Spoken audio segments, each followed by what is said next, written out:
Academic association કે જે વિવિધ વિસ્તારોના ટ્યુશન ક્લાસીસોનું એક સંગઠન છે, જો દ્વારા દર વર્ષે કંઈક ને કંઈક સેવાકીય પ્રવૃત્તિઓ હાથ ધરવામાં આવતી હોય છે, ત્યારે આ વર્ષે તેઓ દ્વારા બ્લડ ડોનેશન કેમ્પનું આયોજન કરવામાં આવ્યું છે।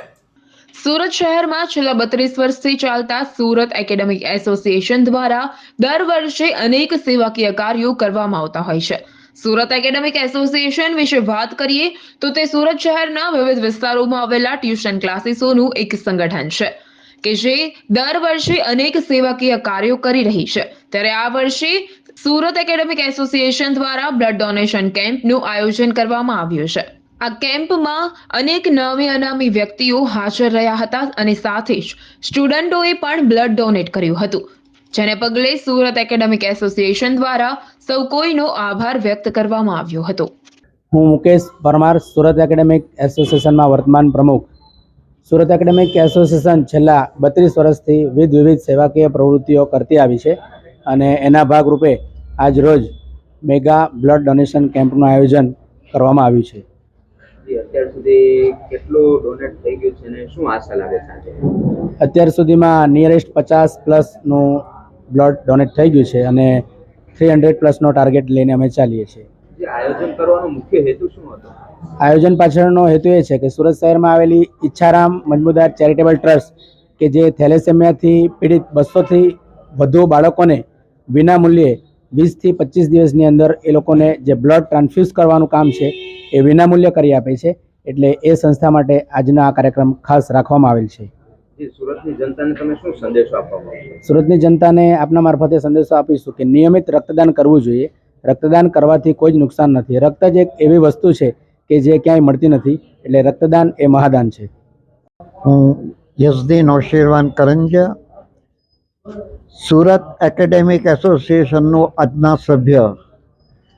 આ એક જ એવું એસોસિએશન છે, હું વારંવાર મેં આ કહ્યું છે કે જેને માત્ર શિક્ષણ નહીં પણ સેવાકીય પ્રવૃત્તિઓ એને પુષ્કળ મહત્ત્વ આપ્યું છે અને આ એક એવું ડોનેશન છે જે આપનાર માટે અને લેનાર માટે બંનેને લાભ કરતા છે।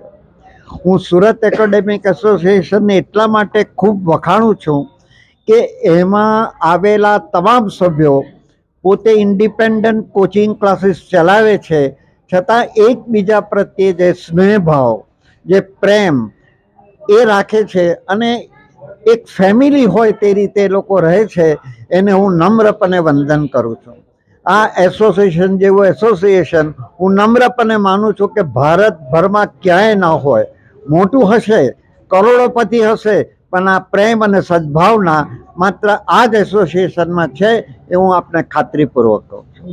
આજના જે રક્તદાતાઓ છે એને તમે શું કહેવા માંગો? રક્તદાતાઓને એટલું જ કહેવા માગું છું, પહેલાં તો આપને ધન્યવાદ, કે આપને અભિનંદન કે આપે આ મહાપર્વની અંદર ભાગ લીધો છે।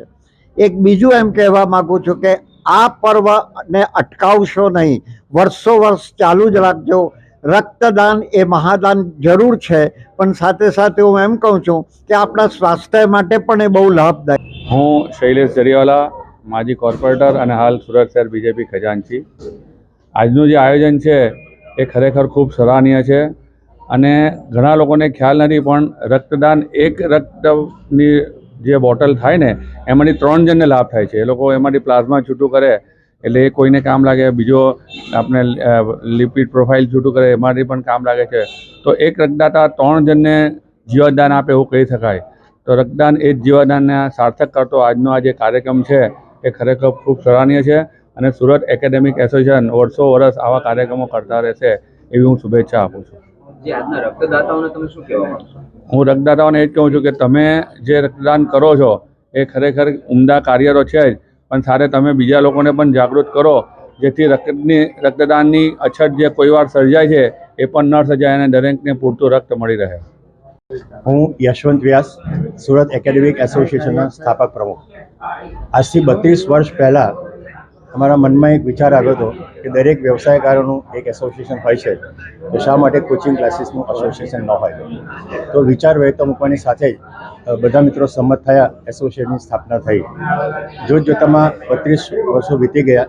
શૈક્ષણિક પ્રવૃત્તિઓની સાથે સાથે સેવાકીય કાર્યો પણ થાય છે, એનો ઘણો મને આનંદ છે. અને આ બ્લડ ડોનેશન એક એવી એક્ટિવિટી છે કે નિરંતર થવી જ જોઈએ. જેવી રીતે આપણે ઘરે શુભ પ્રસંગ હોય અને આપણે મહેમાનોને આગ્રહપૂર્વક એમ કહીએ છીએ કે અમારે ઘરે પધારજો આશીર્વાદ આપવા માટે, તો જ્યારે આવા રક્તદાન જેવો મહાયજ્ઞ થતો હોય ત્યારે પણ આપણે તો રક્ત આપતા હોઈએ, પણ સાથે સાથે આપણે બીજા સગા સંબંધી અને મિત્રોને પણ એવી પ્રેરણા આપીએ કે આવા યજ્ઞમાં યથાશક્તિ આહુતિ આપે. જે આપણા સુરત શહેરમાં ઘણા એવા વ્યક્તિઓ છે જે અવારનવાર રક્તદાન કરે છે, એ વ્યક્તિઓને તમે શું કહેશો? ચોક્કસ એમને તો આપણે જેટલા ધન્યવાદ આપીએ તેટલા ઓછા છે. અમારા એસોસિએશનમાં જ કેટલાક મેમ્બર એવા છે કે જે સેન્ચુરી બેસમેન્ટ થઈ ચૂક્યા છે, સિંગલ ડોનર પ્લેટલેટ જેને આપણે કહીએ તે, અને વધારે યુવાનોને બ્લડ આપવા માટે હું અપીલ કરીશ. હું ઘણી વખત બ્લડ આપી ચૂક્યો છું.